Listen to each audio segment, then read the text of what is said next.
How are we doing this week, everybody? This is Eddie from the Too Heavy Wrestling Podcast, and we're going to be breaking down the Judgment Day and just how impactful that the past, honestly, few months for everyone within the Judgment Day have really been to the WWE, because they've been changing the game in so many different ways, and every single member has had their own singles push. So we want to make sure to break that down for you and tell you why they're so popular. First, we're going to start off with Mommy. Now, that being Rhea Ripley. Now, Mommy has been absolutely going crazy recently. Now, and it's not even that she's having a lot of matches, because ever since she won that title at WrestleMania, we haven't seen her in too many matches. We saw her against Zelina Vega at Backlash, and then we've seen her multiple times against Natalya, but she's really been a big piece in the reason Dominic Mysterio has been so successful.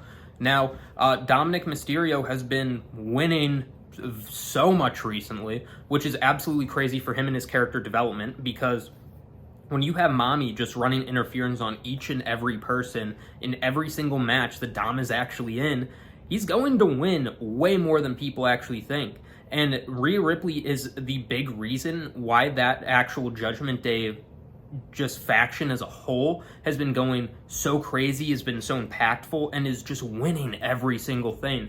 If you want to point the finger at who's been the most powerful person, most successful person, and the reason why everyone's winning, it would have to be Mommy. Now let's talk about Finn Balor's role, because Finn Balor's role, in my opinion, has been very, very underrated. Now, he hasn't won the WWE World Heavyweight Championship from Seth Rollins. However, his feuds have been with Seth Rollins have just been giving him more life to his character, and I feel like Finn Balor's just kind of been the side piece of the Judgment Day recently. Like, he hasn't been doing too much. His role hasn't really been that crazy, and then you're just trying to make him look more powerful than he actually is, which is exactly what you want out of the leader of the Judgment Day. Finn Balor's been doing so many different roles, doing so many different things, and you thought there would be dissension because Damian Priest won the Money in the Bank briefcase. But Finn Balor and him seems like they've actually been coming together a little bit more recently, and Finn Balor's also going to get a world title match from what it's looking like at SummerSlam. So I feel like Finn Balor's build-up to SummerSlam, where hopefully, pray, we can see the demon, that'll open up some more eyes to him and his character. Now, I also want to talk about the workhorse in this case, that being Damian Priest. Now, ever since he won that Money in the Bank contract, it seems like everything is looking sky high for him. And not just that, I think after WrestleMania, that's where we really got to see a lot of his potential. Now, of course, that San Juan Street fight with Bad Bunny was fantastic, 5-star match, regardless of what Meltzer says, 5 stars. And now you're going to see Damian Priest a lot more on television winning and just being a nuisance even more than he already was. Now, we thought there'd be some dissension with him and Finn Balor, but it seems like that contract has kind of made them realize the value of Damian Priest and what he really can do. So I feel like in the future, we need to watch out for Damian Priest. Now, do I think he's actually going to win if he cashes in?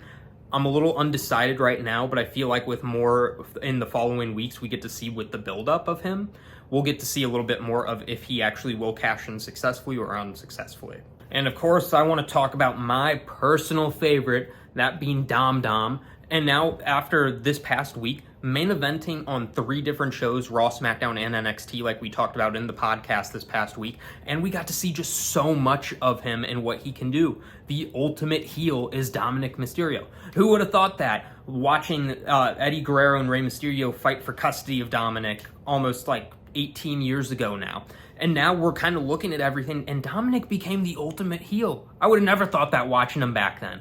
But now we're seeing everything come into play. Him winning the North American title, and especially going to NXT, where everyone thought he should have gone back to NXT regardless, and then he gets one match, wins title, goes back to SmackDown the next week, and then he's showing that off. Like, these are ultimate heel moves that we're seeing out of Dominic Mysterio, which is adding so much to his character. And just the Dommy and Mommy thing is just absolute cinema on the screen. So I think we're going to see a lot more of Dominic Mysterio, and as mad as people may be, we may see a world title from him in the near future.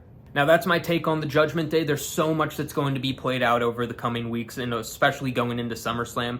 But I wanted to make sure you guys were well informed about what's going on with the Judgment Day and just get a little bit of my take. Now, if you want to watch more of our content, definitely make sure to tune in on YouTube and watch our podcast each and every week as well on Spotify and Apple Music. And make sure to follow us on all social media platforms: Twitter, Instagram, TikTok, Facebook.